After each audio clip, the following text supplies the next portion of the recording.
मध्य प्रदेश में एक रीवा डिस्ट्रिक्ट पड़ती है, वहाँ के रीवा नरेश थे। तो उनके यहाँ एक नाई रहते थे, सेन नाई, भक्तमाल में प्रसंग आता है।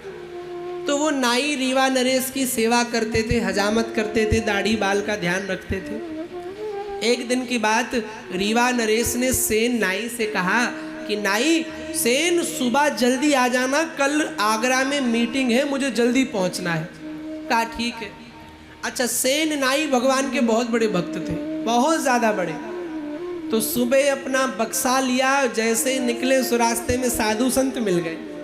ओहो, जैसे संतों को सेन नाई ने देखा, बक्सा घर पे रख दिया।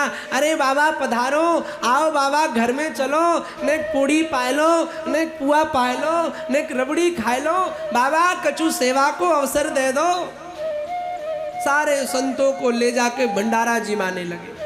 इधर राजा को बड़ा क्रोध आए कि आज मीटिंग में जाना और सेन नाई नहीं आया।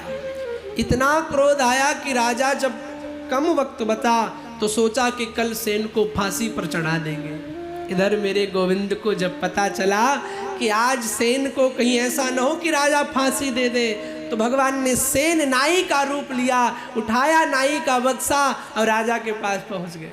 राजन थोड़ा माफ करना, देर हो गई। नाई सेन, राजा ने कहा कोई बात नहीं, आ जाओ। भगवान सेन बनकर के राजा की बढ़िया मालिश करने लगे। अब राजा कहते, सेन आज तक तू मालिश करता था, इतनी अच्छी मालिश, इतनी सुंदर मालिश आज तक नहीं करी, आज बड़ी सुंदर मालिश कर रहा है, पूरा सर हल्का हो गया। सेन बोला महाराज सब कृपा है। अब वो तो ठाकुर जी।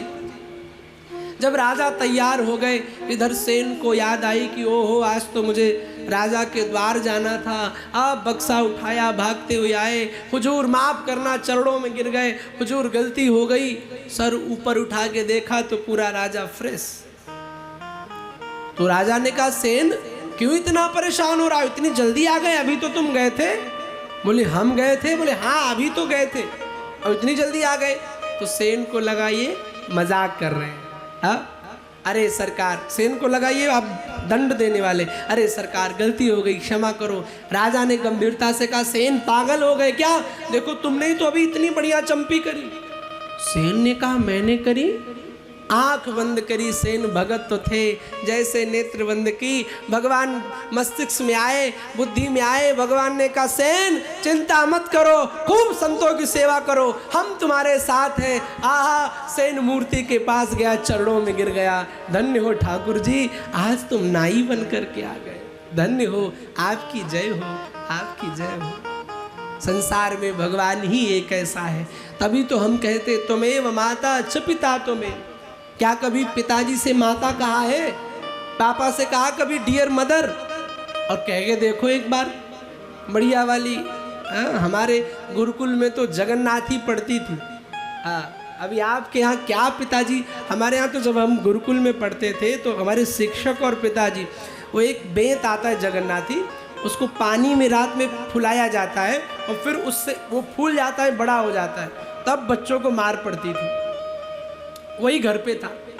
एक बार हम पढ़ रहे थे गुरुकुल में, तो नए नए गए थे, एडमिशन कराया था, तो सवेरे 4 बजे गुरुकुल में उठाया जाता है बच्चों को।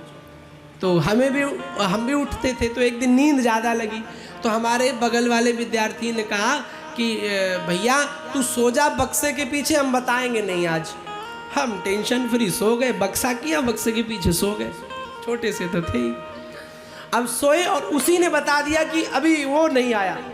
अब गुरुजी आए लेके डंडा, जो 2 घंटा मुर्गा बने हम, और जो मार पड़ी वो आज तक याद है। तो भगवान क्या से क्या बन जाते हैं, भगवान भक्त के लिए नाई बन गए। ऐसे ही संसार में पिता को माता कहो तो वो तुम्हें डांटेंगे, पर भगवान ऐसा है जिन्हें हम क्या कहते हैं, तुमेव माता च पिता तुमेव, तुमेव बंधुस च सखा तुमेव। यानी आप मेरे सब कुछ हो, और भगवान हर एक संबंध बनाने के लिए तैयार हो जाता है। बंधुओं एक बात याद रखना, अगर भगवत प्राप्ति चाहते हो तो कुछ करना ना या ना करना, भगवान से कोई न कोई रिश्ता जरूर बना लेना। आपके जीवन में बेटा नहीं बेटा बनाओ, क्योंकि your relation is your devotion. आपका संबंध ही आपकी भक्ति है। जब तक संबंध नहीं बनता तब तक भक्ति में मन नहीं लगता। संबंध जब एक बार बन जाता है, मान लो आपने बेटा बना लिया, तो अब आपको याद रहती है अब ठाकुर जी को जल पिलाना है, अब ठाकुर जी को भोजन कराना है, अब ठाकुर जी को ये कराना है। और बिना संबंध के भक्ति थोड़ा अपंग रहती है। इसीलिए जो संबंध आपसे बन सके आप संबंध जरूर बनाओ।